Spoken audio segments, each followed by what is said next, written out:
सुत दारा और लक्ष्मी घर पापी कह भी हो, और संत समागम हरि कथा तुलसी दुर्लभ दो। पुत्र,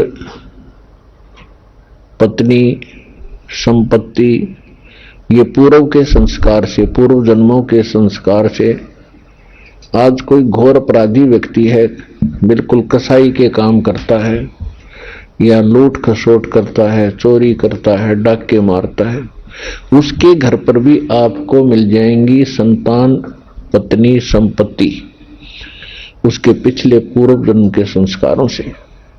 लेकिन संत समागम यानी सत्संग और हरि कथा, ये दोनों बड़े दुर्लभ हैं। परमेश्वर अपनी वाणी में कहते हैं, मात पिता मिल जाएंगे 1,84 माँ, ये सतगुरु सेवा और बंदगी भाई फेर मिलन की ना।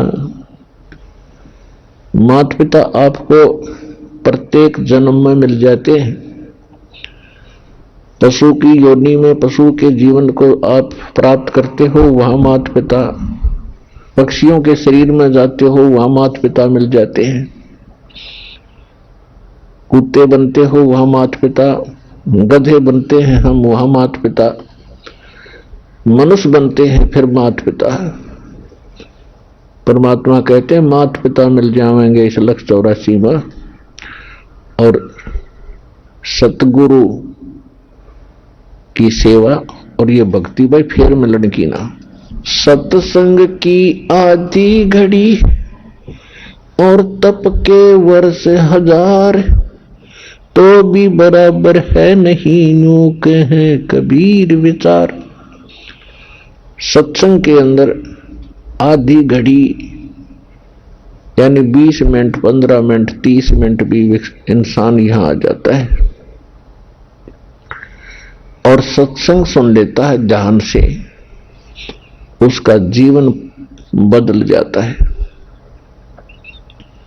और तप चाहे 1000 वर्ष तक कर लो, क्योंकि वो तो जैसा ज्ञान उसको प्राप्त है उसी के आधार से अपनी साधना में लीन है।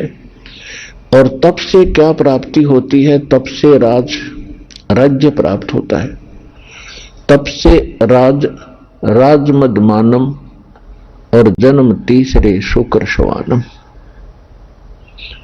तपस्या जो करते हैं वो अगले जन्म में राजा बनते हैं, और राजा के अंदर अभिमान बहुत घना हो जाता है और फिर खूब पाप करता है, न जाने कितने व्यक्तियों को सताता है, और अगले जन्म में फिर कुत्ते और सूअर और गधे की योनि को वो प्राणी प्राप्त करता है। और सत्संग में आने वाले प्राणी को ये ज्ञान होता है कि कौन से भक्ति के काम कर्म करने चाहिए, कौन सी भक्ति ठीक है, कौन सी गलत है, फिर कौन से मनुष्य जीवन के कर्म हैं जो हम व्यवहारिक कर्म भी करते हैं वो कैसे करने चाहिए, हमारा व्यवहार कैसा होना चाहिए, हमारे विचार कैसे होने चाहिए, और हमने किसी को दुख नहीं देना चाहिए।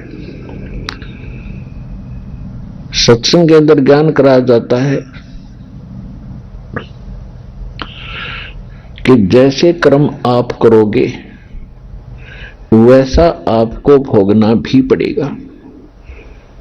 तो सत्संग में ये ज्ञान होता है तो ज्ञान से फिर डर बनता है। जब तक हमें ज्ञान नहीं है तो हमें डर नहीं बनता, और डर नहीं बनता तो हम उस वस्तु को जो भयंकर है उससे हम दूर नहीं रह पाते, और उसको ग्रहण करके हम मृत्यु को प्राप्त कर जाते, हानि उठाते। जैसे छोटे बच्चे होते हैं, उनको ज्ञान नहीं होता, उनको डर भी नहीं होता, सर्प को पकड़ लेते हैं, बिजली के नंगे तार को छू लेते हैं, मर जाते हैं, अग्नि में भी हाथ डाल देते हैं, चूल्हे में भी हाथ डाल देते हैं, गर्म चाय को भी पकड़कर अपने ऊपर डाल लेते हैं, गिर जाती है। तो उनको फिर कितनी हानि होती है। और जब वो सियाने हो जाते हैं, बड़े हो जाते हैं, उनका दिमाग ठीक काम करने लगता है। उनको बताया जाता है कि ये सर्प है, ये बहुत भयंकर जानवर है, ये अग्नि है, इसको हाथ नहीं लगाना चाहिए, ये करंट है इस तार के अंदर, इसको छूने से मौत हो जाती है। तो बच्चे को फिर शाना होने के बाद उसको डर बनता है, और डर बनता है तो उनसे वो बच भी जाता है। तो इस प्रकार सत्संग में आकर वो कथा सुनाई जाती है, वो ज्ञान बताया जाता है।